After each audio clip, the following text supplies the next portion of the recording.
Welcome to the Boardroom Zen. I am your host, Megha Joshi. In this show, we hear the untold stories and best practices from world-class business executives on how they deal with pressure and setbacks in the boardroom and beyond. Yes, these business leaders are no superhumans, but they have found their unique formula to stay grounded and bring their A game to the table amidst the chaos. So let's begin. Our guest today is a strategic advisor, executive coach, and partner at ROX Strategy. ROX stands for Return on Experience. Prior to ROX Strategy, he served as a senior VP of Customer Experience and Transformation for the Madison Square Garden Company. Over a career spanning 30-plus years as a senior executive at companies such as Cablevision and Charter Communications, this guest has delivered impact by being laser-focused on employee engagement, customer experience, and operational efficiencies. Our guest joins us today from his office in Tampa, Florida, where he relocated to from New York a few years ago. He's married to his high school sweetheart, Adria, for 30-plus years and enjoys all things outdoors, including biking, pickleball, hiking, and boating. He's an avid reader and podcast listener on an array of topics, and most recently has been studying longevity in his free time. On a personal note, Mike and I go back in time where we have worked together along the way. In fact, I consider Mike as one of my close mentors and someone that sits on my personal board of directors. And I find myself seeking his wisdom and mentorship every few months. So please join me in welcoming Michael Kaplan to the show. Mike, welcome. Thanks, Megha. Generous introduction and probably unworthy, but my feelings are mutual. So thank you. Oh, Mike, it is such a privilege to have you here on the show. Mike, I'd love to start with asking you about any defining moments or experiences you've had along the way that stuck with you, that transformed you and carved you into the leader you are and what you learned from them. Yeah, thanks, Meg. I always try to think foundational, and when I work with clients, especially on the executive coaching side, we do exercises like life maps. So I as you ask that question, that's what flashes into my brain is my foundation, and I really take it back to how I was raised. So folks that know me know that I was raised by a single mom and by my sister. We didn't have much. We moved around quite a bit. So foundationally, just moving around really gave me the opportunity to deal with change. And I'm really thankful. At the time, probably wasn't very thankful. I was in 8 different schools over 5-year span from middle school until high school. And then we settled in, we moved around, but stayed in the same high school. But what I learned from my mom foundationally is although we didn't have much, she was always very generous. And her generosity was really about her time. She was a great listener. People seemed to gravitate around her. She seemed to have just wisdom. And part of that was that she lived her life very freely. But she shared whatever we had, she shared. So we had an open house. My friends were over often. And I learned lots of things from my mom as a free spirit. I've learned from both my parents, really. My mom as a free spirit because she lived for each day. I live with that urgency, have always lived with that urgency. She was taken at 53 years old, heavy smoker, lived a different lifestyle than we live. But she didn't have any wasted days. So I know there probably weren't any regrets as that occurred. So great actions through connection with people, no inhibitions.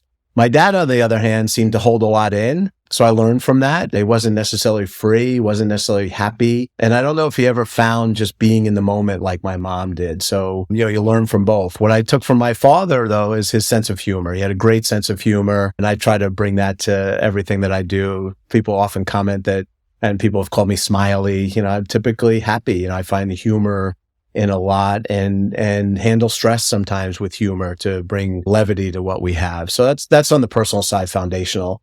On the professional side, I owe so much to the beginning of my career. I started my career with Enterprise Rent-A-Car, and I think that those really gave me foundational values. And there were things I've brought with me my whole career. I still remember their mission statement. When I rent cars there, I talk to their management trainees and I recite, their mission and values. And, it was 30 years ago. But development of people is really what I took from that time in my life. And, that's something that's a woven trait that I see with so many leaders that I admire. So the defining moment's just about learning about curiosity, which took me a long time to learn, to ask the right questions, to not have preconceived notions, to not think that I need to be the smartest person in the room. I was never the smartest person in the room, but sometimes I felt the need to speak, to show that I had that knowledge. As a mid-level manager, a real defining point in my career came from my mentor, Pete Hall. Folks that know me typically know Pete, but he taught me the lesson of listening and the power of silence. He was the master of silence. He would ask a question and lean in, or people would make statements and just absorb all. And, that piece of coaching I received from Pete to say, maybe just take a breath once in a while and listen really were defining moments. And the other traits that I've seen in leaders that really helped me in defining moment is following a coaching model. I took that from enterprise, and along the way, I was introduced to different models from different leaders, but they all had similar themes about asking what's going well, what would you like to see go differently. There's the models of, which I continue doing, stop doing, start doing. So those things are really foundational for me and experience that I had with different leaders. So it's the observation of leaders that are defining moments. And then back to enterprise and then throughout my career is really the importance of teamwork. And I like to call it, how do you create a culture as a leader that people want to be part of? And that doesn't come from you. It comes from the connection that you make with others and the visibility. So the powers of thank yous and the powers of celebrations. I also learned and foundationally learned from many of the leaders that I didn't enjoy working for. And I think back to early in my career, I had a manager, I was a supervisor, and she never left her office. So you would get a call from her administrative assistant, that this person wants to see you. And you had to walk all the way across the office to go see that person. They never really saw you in action. Never came into your team meetings, never saw you on the floor with the team members. And I remember what that felt like. And I said I would never be that leader that summoned people to my office. And that created the belief that you need to walk around. And so throughout my career, whether, it was in this location that I was at, always started my day walking through the office, saying good morning to people, learning about people, about their families. When I had multiple locations, making sure that I visited those locations regularly. And I always started saying, I know the last leader said that you would see them. Tell me in a year how I'm doing, and usually receive good feedback a year later that I was accessible. All of those are defining moments. They all come from leaders that I observed. They all came from observing my parents as I think about my life map and the foundational things that make me who I am. Wow. Mike, you condensed so much wisdom in the last few minutes. I'm still trying to absorb all of that. My bigger question to you on that would be, along all those years, you mentioned all the changes you went through in your personal life, going to, 8 schools in 5 years, professional trajectory where you moved around. I see this high degree of self-awareness in somebody that's always watching, who's always looking out for what can I take? What can I take is that could serve me, and what should I not be doing? How can people operate that way, operate more of that way? Because we are usually repelled by people that don't resonate with us. We don't really look at the positives we can learn. So how did you become that kind of a leader? Yeah, I guess, I love human behavior. I didn't know that's what it was called, but I've always enjoyed just observing how people interact with each other, how people operate under stress, how people operate when they're in joy, and that shift. So for me, the shift for me as I think about life, and I'm still working on this every single day, it's this shift from a judger mentality, right? Where everything you see, you're making a judgment, versus this curious mind. And I do a lot of reading about that. I've been exposed to some wonderful colleagues that have really helped me in this area. So when you start to have that shift of curiosity, it allows you to take a breath. So there are lots of things we can do. There's mindfulness, or I like to call it kindfulness. There's meditation, there's exercise, whatever it is that gives you energy or gives you the power to be able to take a breath. And, it goes back to Pete about just the power of silence, right? He was doing this 30 years ago, where he was observing and had a curious mind, as opposed to feeling the need to jump in with opinion. So for me, I think it's, I was in many different environments. So to survive as a youngster, I had to, and how do you kind of fit in a little bit? Not that I had to not be who I was, but what are the norms in the environment that you're in, and have this curiosity. I didn't know I was practicing that, but my mom really practiced that. I was exposed to just so much as a youngster that allowed me to just have an open heart to be curious about things. And, specifically with my mother, although both my parents were Jewish, I was raised, spiritually, but not religiously. I spent time in like probably every house of worship you can imagine, just because my mom was curious about learning, and she had friends that invited her into these environments. So I think, foundationally, that's who I am. But as we age, we have these preconceived notions. It's how do you release those? So I think curiosity has really been the greatest strength that I continue to try to work on, because we all have the voice in our head and our judgment, but I really practice taking a breath and then just observing. So I think that's what you're hearing in the stories that I share. Yes. And that's also fascinating, Mike. And looking back at your executive trajectory, where you casted so much influence and impact through all the teams you touched, my question to you is, if you could distill all of that success to one trait, what would that be? Well, I don't know if there's one trait. First, I always think about surrounding myself with great people. So diversity on the team. But when I think about trait and how I shifted in my career, it's that shift from, we get promoted often because we're good doers. So it's really that shift of how do you go from being a good doer to really studying leadership, and what are those traits? So, learning from those around me. But for me, it was really the shift of where I spend my time. So as a good doer, you're spending your time doing. And as you take on more responsibility and have folks reporting to you, it's how do you make that shift to more strategic? You're spending more time development of people. You're doing less time doing. And as a doer, which I am, that's tough to do. So I think that, the shift is really that one trait, is shifting from doer to strategic development of people to drive continuous improvement. I was exposed to a leadership program pretty early in my career, and I'll never forget. I probably get it wrong, but I think the guy's name was Ben Zander. He was the conductor of the Boston Pop Symphony, I believe. But the program, the story is that he became the conductor of the Boston Pop Symphony, and so he's walking through the city like he's the greatest person in the world, and he wants to be treated special in restaurants and everywhere he goes. And he's at rehearsal and he's conducting.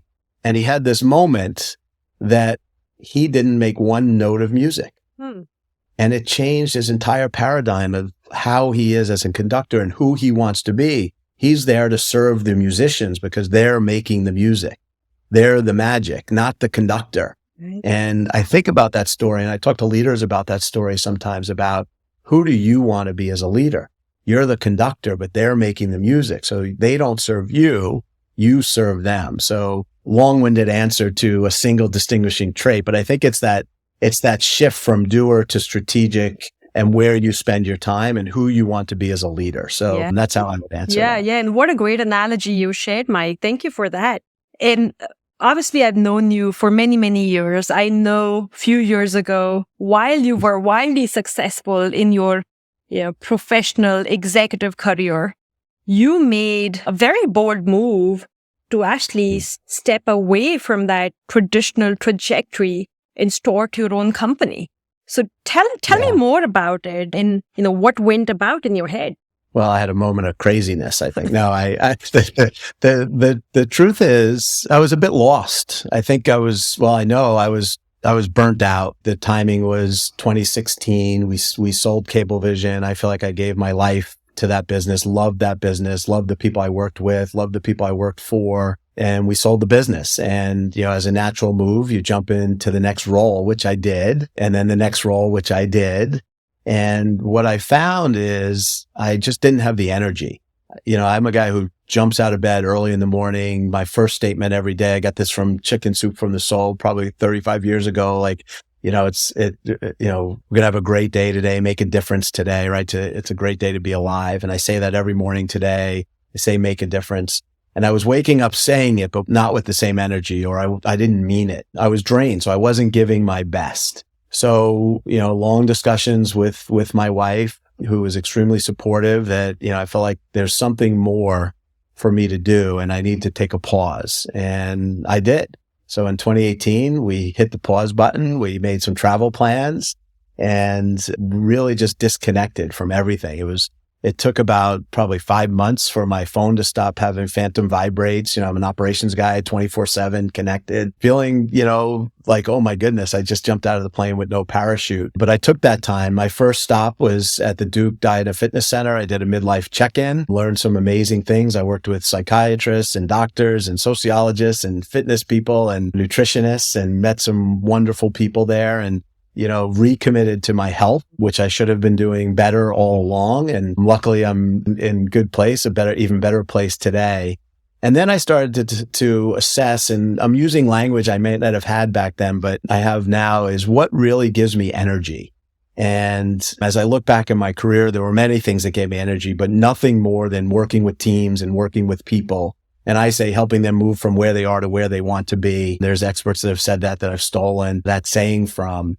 And I started talking to folks like, what do you see as my strength? Where could I have value? And there was a common theme around development of people. So I was lucky enough to have a wonderful executive coach while I was at Cablevision at the right time, Madeline Sierra. And I talked to her and she's like, well, if you're going to go that route, I could see you as an executive coach, go to Columbia or NYU. And I chose Columbia. And I went to their coaching certification program. It was a year-long program. And it didn't disappoint. I met wonderful people. I learned great framework and really invested in myself and started the business. So it was like it still sometimes feels like jumping out of the plane without a parachute, but with the encouragement of my family, pursuing my passion. And, for me, I think the lesson is, whether it's in your own business or if you're working within a company, it's so important to understand where you find your energy. As I reflect, my teams will tell you, I was outdoors as much as I can, walking around the building in one-on-ones, team meetings outside, out in the field as much as I could be. So wherever you are, find your energy, whether it's within a company or you're going to start something on your own. Because if you're able to do so, I just think it helps you to really stay focused and enjoy what you're doing. If you're not finding your energy at work, I say make sure you're finding it outside of work, because you can find, for me, outdoors. I was always outdoors away from work, and that's what propelled me 30 years in the corporate world. But find your energy. So, that's what we've done. It was a bold move. I still scratch my head sometimes. Can't believe that I made the move. Not for everybody. It's a roller coaster, but it has allowed me to focus on my health, my family, and really laser focus with ROX Strategy on, strategic consulting with my partner. We do a lot of good for businesses, helping them move from where they are to where they want to be, from transformation, which I always loved, and focusing on teams and individuals and coaching. So that's kind of how we did it. Wow, Mike. I want to add so much there. I could totally resonate with a lot of things you mentioned. I will first say that, you are too humble about the organization you've built in the lives of people you've touched along the way. And even, now you've created, a multi-million-dollar company. You have, big accounts and executives from all over the country that you work with directly. So kudos to you for making that pivot. The second thing I will say is, you mentioned energy and what brings you energy versus what, saps the energy out of you. And a big majority of people, specifically leaders, do not think about energy in that way. And I think it is such a simplistic concept when we tap into our feelings and emotions and put our finger on that pulse that truly tells us how we are in that moment. And it guides our intuition. And if we follow that intuition, it leads us into paths that are carved for us. Or it can, if we are aware, it can move us away from the paths that we're not aligned with. That's right. And so that's such a powerful, piece of wisdom you shared. And then the other piece, if I may add, is I remember from many, many years ago when you and I were having dinner in New York City, you asked me if I was getting the mentorship, the support. Was I being challenged and nurtured by my direct supervisor or leader at that time? And we had that conversation and you said, Megha, if you are only getting 40% of the mentorship you need from that person, look outside. You have to find the other 60% of mentorship in others. And that thing stuck with me because from that point on, Mike, I never relied on just my direct supervisor for mentorship and coaching. I looked around, I built this portfolio of people that were fueling me, there were mentors, people like you that have always been there. So it's such an interesting insight you shared on this call today. So thank you for that. Yeah, I love that. I would just add, I love that I know you did that and you seeked what you needed. We need to do that in our career, and it's okay to tell folks what you need. So if it's your leader, share with them where your needs are. We do lots of assessments and coaching, but some of the most powerful things are when you understand your needs and you can communicate them to others. Because, leaders want to be great leaders and they want to give you what you need. But sometimes what they see is you aren't portraying behaviors that tell them what they need. So sometimes you have to tell them that. And I think that could help to reduce stress and, make you feel more connected to the organization. So I think a good practice is good calibration with your leader, just to have that conversation about what you need. And you could create that cadence with your leader. It's as simple as, continue, stop, or start doing something differently. It's a pretty simple approach. Yes, very much so. And thank you for expanding on that, Mike. Next, I would want to ask if, through this transition from corporate to you running your own business, are there any, vulnerable or challenging moments that you experience in that transition that, you grew from? Oh my goodness. Daily, there's challenging moments.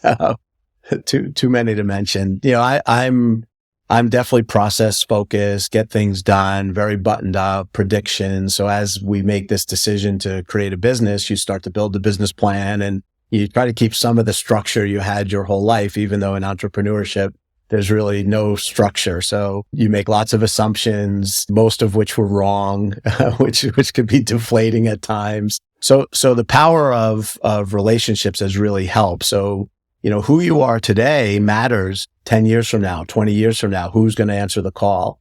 Every time I left the team, I would say to folks, listen, our paths may go a different place, but at any point in life, if you think of me, call me and I will do the same, right? So it's a good practice to have. And I guess one of the challenging things is I had to swallow at times and swallow my pride and call people and ask for help. And, we're doers that like to just get things done. So there's a lot of ego there. So that's something I continue to work on each day too, is releasing the ego. So I guess the challenging moments are, I'm stuck. I need help. I need you to be a reference so I can land my first client. I need to look credible. Can I count on you? I don't have I'm stuck. And so the challenging moments have been to really check my own ego, because you have all these grand plans and predictions and you read these books of all these successful $1 million coach and I could do that. And it just doesn't happen that easily. It's really about relationships. It's about asking folks, for their connections. Can you make an introduction for me? That's been one of the big, vulnerable, where I felt very vulnerable. Is, you've had success throughout life and all of a sudden you're just stuck. So asking for help. The other challenge is, that little voice in your head that you try to release in meditation. And if you really are on the right path, like, did I really leave a Fortune 50 company? Did I really leave, the path that I was on? There's a lot of security in having healthcare and, paid for and all of those things. So you jump off that ladder and, folks call and say, do you want to come back in? So there's the other challenge is really, checking, I had an opportunity maybe a year or two ago, somebody called and I got a little bit excited about it. And I talked to my wife, she goes, are you crazy? So you have good guidance to say, the benefits of where you are now. So really checking yourself to say what's most important for where you are now. So, but really questioning if you're on the right path. And that happens, regularly for me to say, am I on the right path? You see folks getting promoted and you see all these great things happening. Right. And I wonder where I would be if I were in that world, but I'm right where I should be. I have a balanced life. I'm helping people, which is most important to me. But it is a challenge at times that you made the right decision, especially, as we enter, as we have uncertain times, COVID, what was going to happen. We were helping companies shut their doors. Right. And so, those are really challenging times. But, I go back to what's most important to me, where I find energy, right? My foundational beliefs. And the life that I want to live at this moment in time. It may change over time. I will change over time, but I feel great conviction. I have a great business partner that I trust. We're doing good work with many different diverse companies, and I feel intellectually stimulated and challenged. And as long as that's the case and I'm helping people, I feel like I'll be my feet are planted on the ground. Thank you, Mike. And thank you for being vulnerable on this interview. I appreciate it. The next question I would love to ask you is there a must-read book you would recommend to every aspiring executive, and why? Yeah, many books. I shared a book with you not that long ago. One of my favorite authors, Marshall Goldsmith. Because of my connection to Columbia, I've been able to see him a few times live as well. He doesn't disappoint. So The Earned Life is one book I would say, a current book that I would say is really important for folks, really focused on losing any regret, choosing fulfillment. Like imagine that, right? I'm going to choose fulfillment. So I think it's been really good for me to stay focused on what my purpose is. It's a book I keep on my desk. I refer to lots of people. I go into chapters occasionally, like, what was that he said? But it's really, for me, how can I make an impact on the planet? So the work that we're doing, how do we help organizations achieve their goals, but through strong values, focused on, having strong brands. So that's really important. The other book that I've been looking at more recently, because there's two reasons why I look at this book. One, we work with leaders a lot on what's their brand. So we're often in executive coaching. If your employees were to write your professional obituary today, what would they say? And, sometimes we say that's great. Sometimes we say it's not too late. But what is your story? So I use that for executives, but I also use that in my give back and life as friends and family. I help their kids as they're coming out of college or thinking about shifting careers on their brands and what stories we tell. So the importance of storytelling. There are some masters out there that I work with that just tell amazing, amazing stories. It's something that I'm working on and I'd like to do better. But the Building a Story Brand by Donald Miller is the book about building brands for companies. But I think it really laser focuses for people as well. It translates into telling our own stories. And then last, I'll just share, I'm a huge listener of podcasts. It's a great way to ingest great information, both for entertainment. And then you mentioned in the opening, just my focus on longevity. As we age a bit, we don't know what our, hereditary will give us. But who do we want to be when we're 70, when we're 80? What do we want to be doing? So I listened to this podcast called The Drive. Peter Attia, he's actually coming out with a book.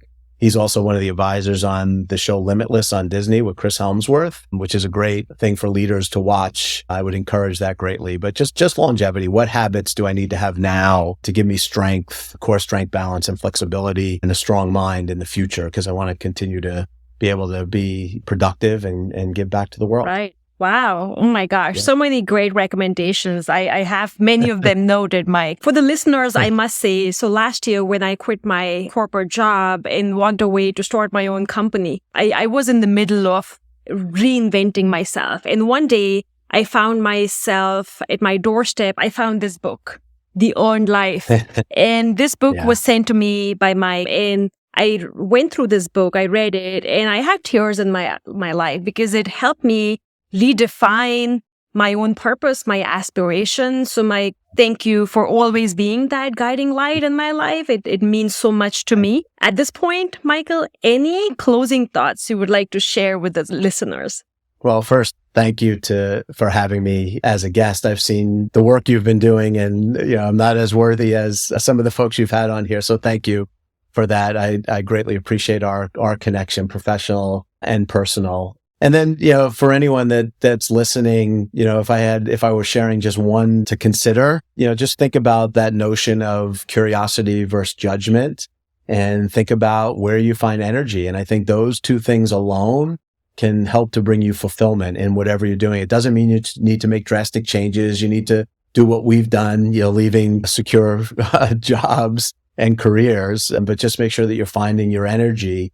And the last thing I'll share is, I always say, make sure you're taking care of self, because if you take care of yourself, it gives you so much more energy to take care of others. And my wife and I, will be married 30 years this year. That's something that we've evolved to, the importance of making sure, mentally, physically, that we take care of ourselves, and that allows us to be better partners, better parents, better friends to others. So those are just three lasting thoughts. Mike, thank you so much for coming to the show. I appreciate all your great insights. Thanks, Megha. There is no better time than now to build resilience, lead mindfully, and with purpose. We all deserve to live our very best life. This show is brought to you by The Resilient Human, a company on a mission to develop authentic leaders that thrive amidst pressure and have the courage to write their own story. A sincere thanks to all my listeners for the precious time and presence. If you genuinely enjoyed the show, I'd love for you to subscribe and leave a review on your favorite listening platform. Be well, and I can't wait to see you at the next episode of The Boardroom Zen.